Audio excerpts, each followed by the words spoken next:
Olá, eu sou a Leca Rocha, atriz, e interpreto seu caso virtual de relacionamento bizarro aqui. Gente, essa é a Nuvem. Ela é a mais velha, ela tem 18 aninhos e ela tá dodói. Então, vocês rezem por ela. Eu gastei todo o dinheiro do YouTube desse mês da minha mãe, porque eu tô com uma inflamação no estômago, né, bebê? Ó, gente. Mas ela vai sarar. Mamãe tá cuidando. Equipe. Que pata é essa em mim, Equipe? Ah, você põe outra? Tá. Equipe. Filha. Tô chamando, filha. Dê beijo.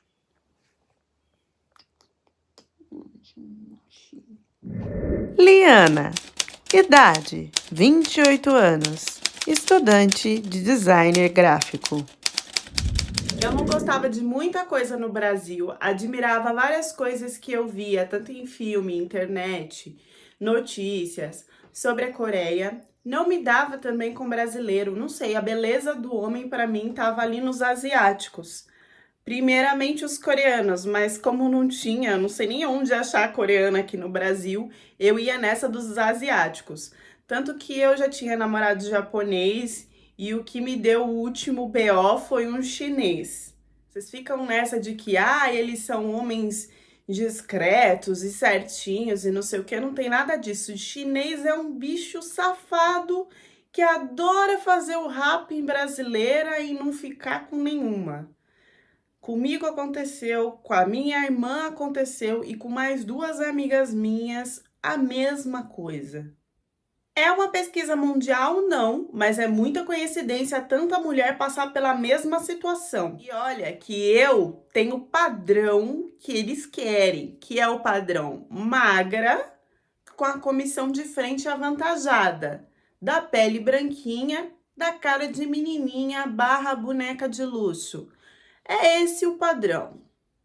E mesmo assim, não adiantou muito não, porque eu tava namorando com ele há 2 anos, eu já tinha percebido muitas coisas estranhas, vários sumiços que eu relevei, ele nunca deixava pegar o celular dele, até que um belo dia ele disse que estava doente, que não ia me visitar por causa disso, porque não queria me passar nada, porque ia ficar mal-humorado. Ele tinha essas coisas de às vezes ficar muito frio e muito mal-humorado, e aí quando ele tava assim, ele preferia não ficar comigo porque dava briga, porque eu me ofendia, porque eu me sentia mal, porque não ia acabar bem. Então ele já avisava, ó, tô mal-humorado hoje porque aconteceu isso e isso, vou ficar aqui comigo mesmo, ou com os meus amigos, ou enfim. E aí a gente já nem se encontrava pra não chegar nas brigas que a gente já teve, que não foi muito legal, que foi quase pra terminar. Então nesse dia avisou, tô mal-humorado, beleza. Só que ele não estava mal-humorado. Era uma desculpa que com certeza ele já vinha usando há muito tempo e que foi descoberto por uma amiga minha. Porque ela, sim, diferente de mim, né, que ela tinha me chamado para ir numa balada, não fui. Ela foi, chegou lá, quem que tava lá? Meu China. Ela foi e voltou 3 vezes para ver se era ele no escuro, porque, né, tudo com o mesmo olho puxado. Mas era ele sim. E não tava sozinho, não, tava com uma menina se atracando na frente de todo mundo, sem ficar preocupado se eu ia ver ou não. Ela filmou tudo e me mandou. Eu sou barraqueira mesmo. Não pensei 2 vezes. Peguei, fiz um textão, mandei pra família dele, que a família dele tava na China, não no Brasil.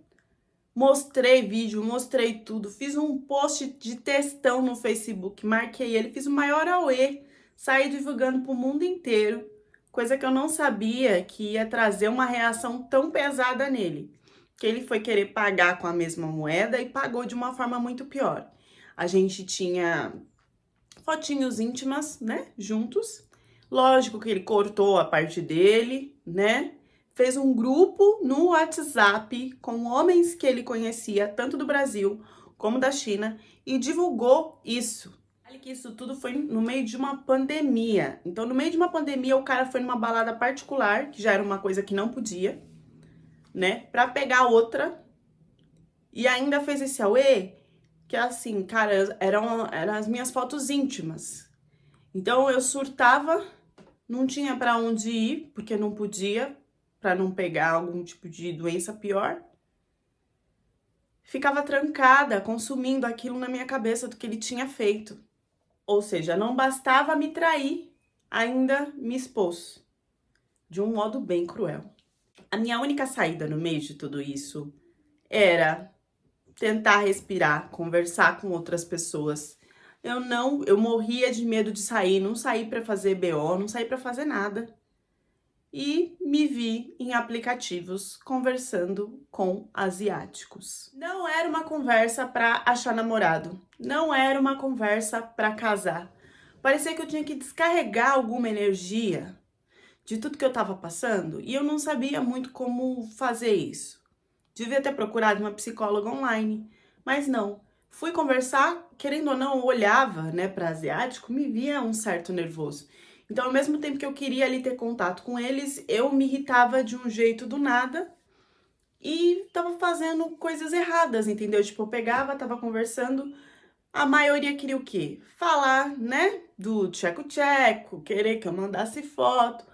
Eu já me estressava sempre que tava fazendo uma chamada de vídeo, quando vinha com essas conversas. Eu abaixava pra não mostrar meu rosto do nada, conversando com o cara. Eu via que ele já tava direcionando o papo pra isso. Eu abaixava a tela pra não pegar o meu rosto. Levantava a camisa, mostrava a comissão de frente e bloqueava. Não me perguntem por que eu tinha essa reação. Até hoje eu não sei. Eu não fui procurar saber. Mas eu fazia isso freneticamente e não sei por que me trazia um alívio. Isso era no primeiro elogio mais picante que eles me davam, falava do meu decote, qualquer coisa que já insinuasse, eu simplesmente automaticamente fazia isso. Era como se eu já não tivesse mais valor nenhum, como se ele expor, né, o ex-expor as minhas fotos, como se isso tivesse chegado na casa de cada um do mundo inteiro e já não tivesse mais valor, então eu fazia isso para liberar essa energia. Eu sei, pode ter ficado confuso para vocês, mas no momento eu tava assim, bem perdida mesmo. Um mês assim eu comecei a conversar normal e com caras mais sérios. Até que finalmente eu achei a foto de um, que me surgiu o interesse de querer conversar, dar continuidade, enfim. Nesse mesmo tempo, meu ex me mandou mensagem, tentou ligar, tentou ir na minha casa, pedir desculpa, pedir perdão, e eu não quis saber, mandei ele pro beleléu. Toda vez que eu olhava pra cara dele, eu lembrava das minhas fotos que ele tinha jogado nesse grupo. Eu arrastei lá pro lado para ver se ia dar match com esse que me deu um certo magnetismo, um certo interesse. Passou uma semana, depois de uma semana deu match e eu mandei oi. Ele mandou oi e não mandou mais nada. E eu também não mandei mais nada. Aí me deu um ciricutico porque eu realmente queria conversar com ele, eu fiquei muito feliz com o tal do match e eu mandei um tudo bem. Sem resposta. Mandei de novo sem resposta, eu falei, mas... Aí fui ver se tinha alguma rede social lá dele, né? Não tinha. E comecei a arrastar de novo, arrastar, procurando outros caras. Apareceu uma outra conta com outra foto dele, mas que era ele também. Eu demorei para assimilar que era a mesma pessoa. Falei, vou arrastar para ver se dá match. Esse deu match, tipo assim, eu fiz de dia, deu match à noite. E aí eu falei, ué... E aí eu dei oi, comecei a conversar e ele começou a conversar comigo. Eu falei, mas que coisa estranha. Perguntei pra ele se ele tinha outra conta, ele falou que não. Eu falei, será que alguém fez? Ele falou, não, mas quem quer fazer? E aí perguntei ainda, tem certeza que você não tá aqui brincando com duas contas? Ele falou, nossa, é impossível, pra que eu ia criar duas contas no aplicativo só, né? Era mais inteligente criar em outro. Aí eu falei, olha, se você quiser eu posso te mostrar tudo, mas aqui pelo aplicativo não dá, né? Tem que se conectar com outra rede. Aí ele me passou o Instagram, eu mandei oi, tudo bem lá pra ele e mandei os prints. Ele me deu um oi porcamente, nem comentou mais, ficou em silêncio por um tempo. E eu não entendendo nada. Falei, nossa, o cara nem preocupado tá com isso, tudo bem. Fui buscar o nome dele no Instagram e achei mais uma conta com a foto dele. Eu falei, olha, realmente tem alguém usando a sua foto. Olha aqui o Instagram. E quando ele viu que além da conta do aplicativo também tinha o Instagram, ele começou a ficar preocupado, começou a conversar comigo sobre isso, porque ele queria saber mais. E aí que eu peguei o gancho, porque antes disso ele me mandava um oi assim porcamente, nem me respondia direito. Ele só começou a desembestar, falar comigo quando ele viu que a coisa tava feia, que eu tinha descoberto para ele essas contas, e ele agradeceu, falou que era importante, queria saber mais, se eu podia printar isso, se eu podia printar aquilo. Percebi que aquele assunto fazia com que ele se conectasse comigo. O que eu fiz? Pensei, vou conversar com o cara da outra conta, a mulher, sei lá quem é, para tentar descobrir, aí eu vou mandando para ele, ele vai conversando mais comigo, a gente vai entrando numa conexão. E deu bom, porque a conta fake, sempre que eu pedia foto, alguma coisa assim, tinha para mandar e era foto que nem estava publicada na conta oficial dele do Instagram. Ele começou a ficar preocupado, eu comecei a mostrar, olha, pedi isso, ele mandou, não sei o quê. Lógico que sempre que eu pedia para fazer chamada de vídeo, tinha uma desculpa e nunca que a chamada de vídeo saía. Mas ele tinha um arquivo muito grande de fotos, aí a gente começou a desconfiar. Poderia ser uma pessoa que ele conhecesse muito. O verdadeiro, né, da conta real, ele demorava muito para me responder, ele falava que trabalhava muito como produtor de eventos, que virava à noite, que trabalhava mais de 12 horas por dia, e eu achava que era desculpa para ele não falar comigo. Eu achava que ele não estava tão interessado, porque quem que podia trabalhar todos os dias desse jeito, sabe? Mas aí a gente começou a ficar mais íntimo, e aí ele começou a mandar vídeo do trabalho, mandar foto, e até chegar ele ligar mesmo ao vivo de onde ele tava e conversar comigo, né? Porque até aí também eu tava desconfiada de quem que era fake ou não. E ele tinha, assim, para a idade dele, um rosto tão lisinho, tão bonito, assim. Eu falava, mas como que essa pessoa vira à noite e continua bonito desse jeito? Não tem uma olheira? Ele mostrava lá, era coisa de moda, tinha a passarela, tinha o crachá dele com o nome dele, realmente falando tudo direitinho. Eu ficava chocada de que ele me ligava em horários alternados, tipo de madrugada, de dia, de noite, era sempre nesse trabalho. Quando ele não tava nesse trabalho, ele tava num tal de happy hour, que ele disse que tinha que fazer com os homens lá do trabalho, que assim, se ele não fosse ainda nessas festas de comemorações, eles viam ele como mal educado, como se não quisesse participar, falta de respeito, até poderia ser demitido, assim, por ser antissocial ou excluído. Então eu ainda tinha que estar nessas festinhas aí, que eu também achava que era uma desculpa isso que ele falava para ir nas festas. Paralelo a esse bate-papo todo, a outra conta, que agora que eu tinha certeza que era fake, começou a pedir fotos minhas. Primeiro, elogiou uma foto que eu tava fantasiada de menininha, de chuquinha, falou que eu tava maravilhosa se eu tinha mais fotos daquele jeito. Falei, não, foi um dia de festa fantasia, né? Ah, mas você não se veste assim, você não vive assim, não. Ah, mas ficaria maravilhoso se fosse.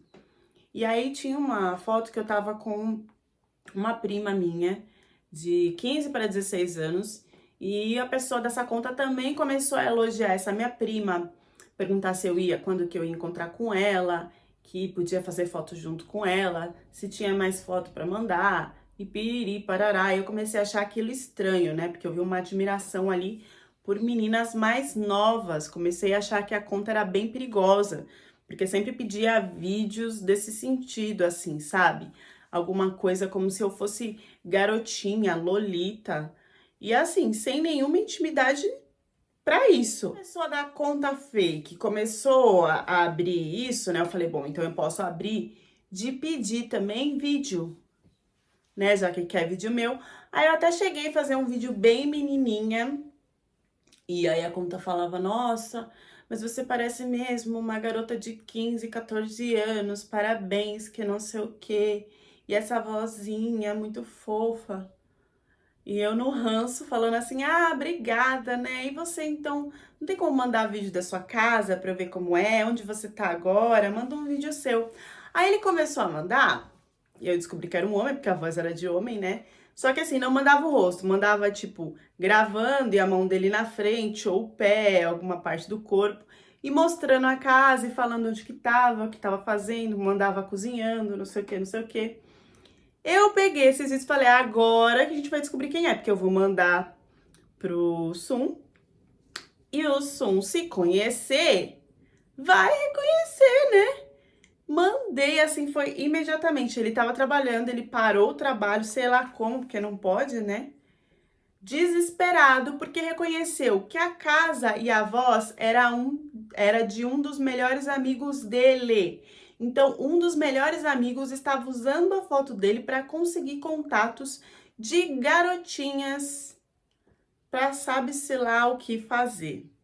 A partir daí, né, o Sun começou a ter um interesse surreal por mim, porque ele se sentia muito grato pelo que eu tinha feito, que ele jamais ia saber, que ia falar com o amigo, que ia bloquear o amigo, que ia denunciar que isso não se fazia, que era a imagem dele. E daí, cada dia que passava, ele ficava mais encantado comigo. Aí sim, ele mandava mensagem, queria saber de mim, até me pedir em namoro e falar que vinha me ver. E ele veio me ver no Brasil. A gente começou a namorar.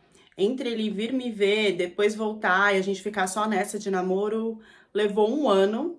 E eu costumo dizer que esse tempo de namoro foi o tempo de preparação.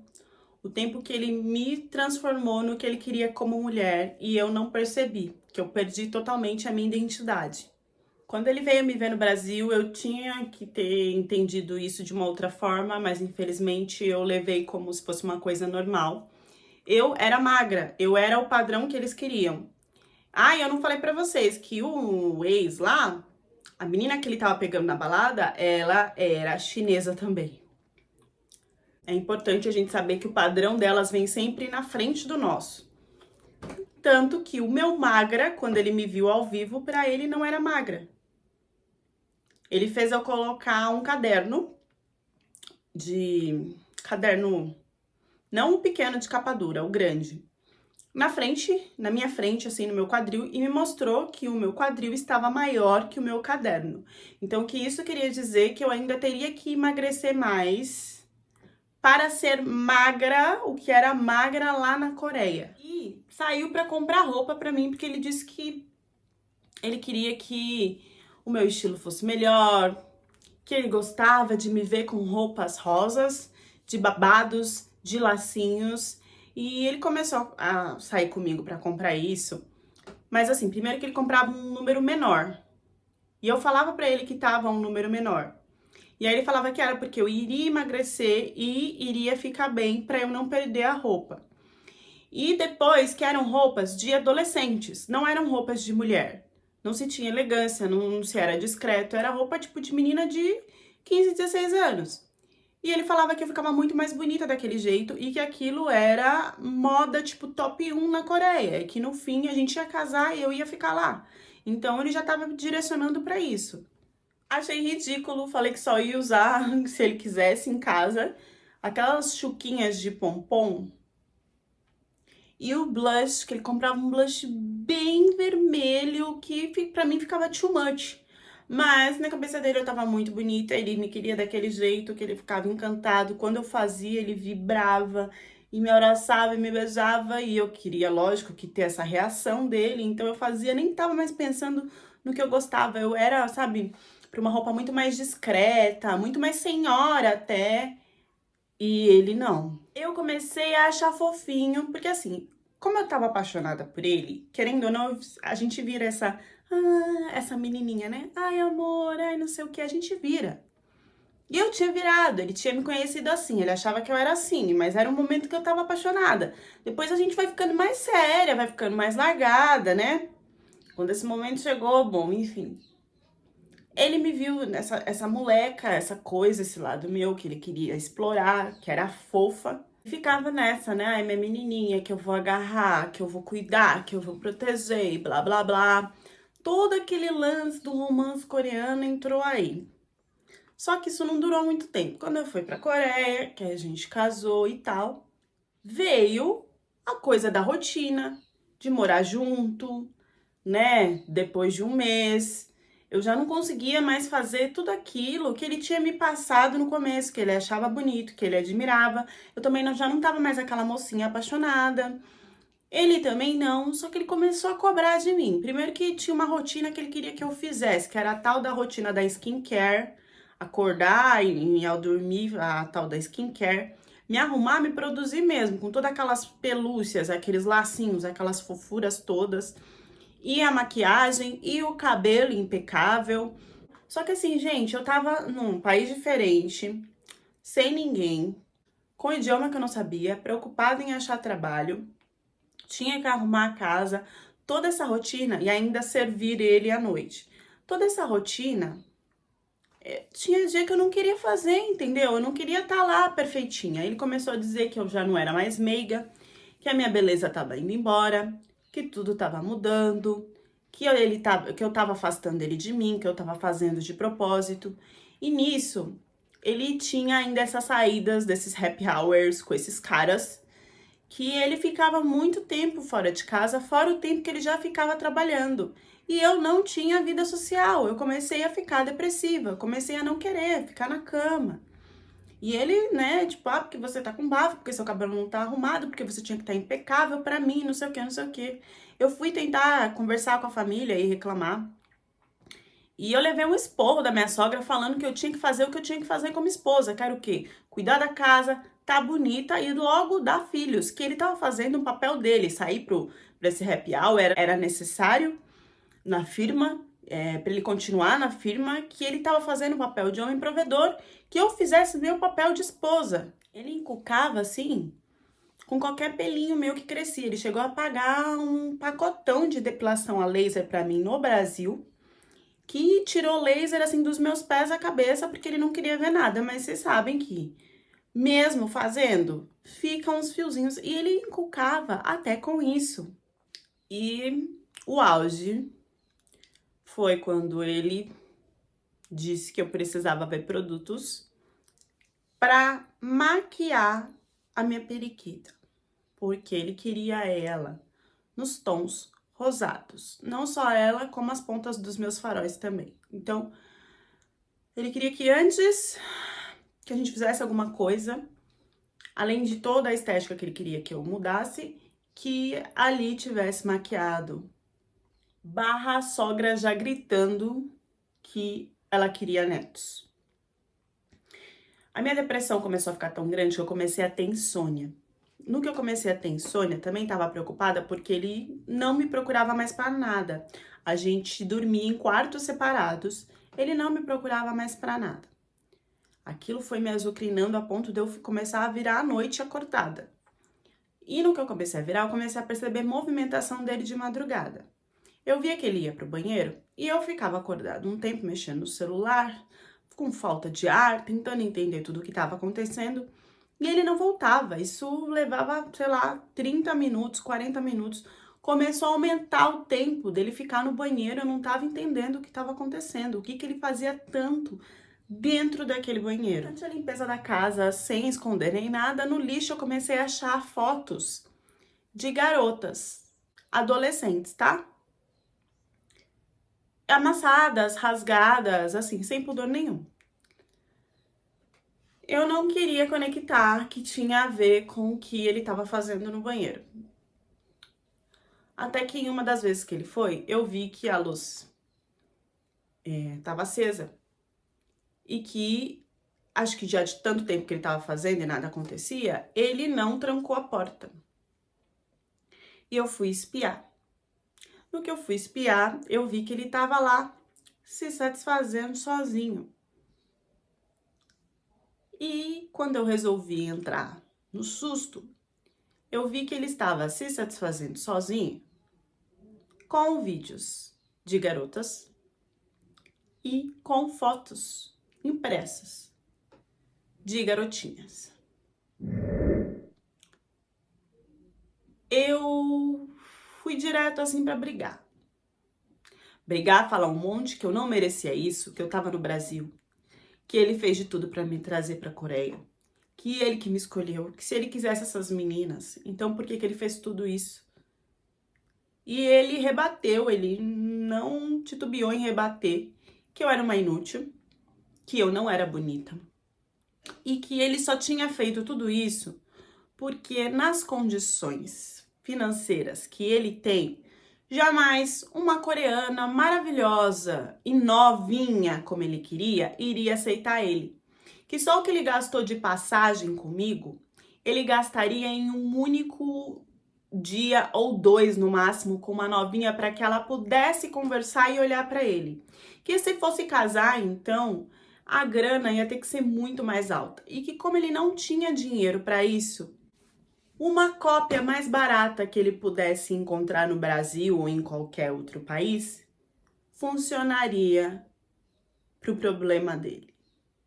Só que nesse caso, nem a cópia barata estava resolvendo, porque eu realmente era uma inútil, mesmo com toda a qualidade de vida, com todo o conforto, com tudo que ele estava proporcionando para mim, eu conseguia não valer de nada. Depois disso, ele simplesmente começou a parar de comprar comida para casa.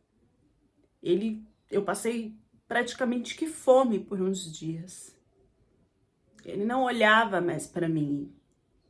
Conversando com a família dele, a única saída que eu tinha era conversar com a mãe, me explicar. Ela meio que ainda tentou colocar a culpa em mim, mas disse que ia falar com ele, só que falando com ele, ele voltou mais raivoso ainda pro meu lado. Eu não tinha produtos de higiene. Meu celular estava ficando velho, já não estava mais carregando. Eu não tinha ajuda para mais nada. E foi num café da manhã, depois que eu conversei com a mãe dele, que ele chegou em mim e falou que eu era uma inútil fofoqueira e que ele não me queria mais na casa dele. Ele tentou me expulsar algumas vezes e eu disse que eu não ia sair, que eu não tinha para onde ir.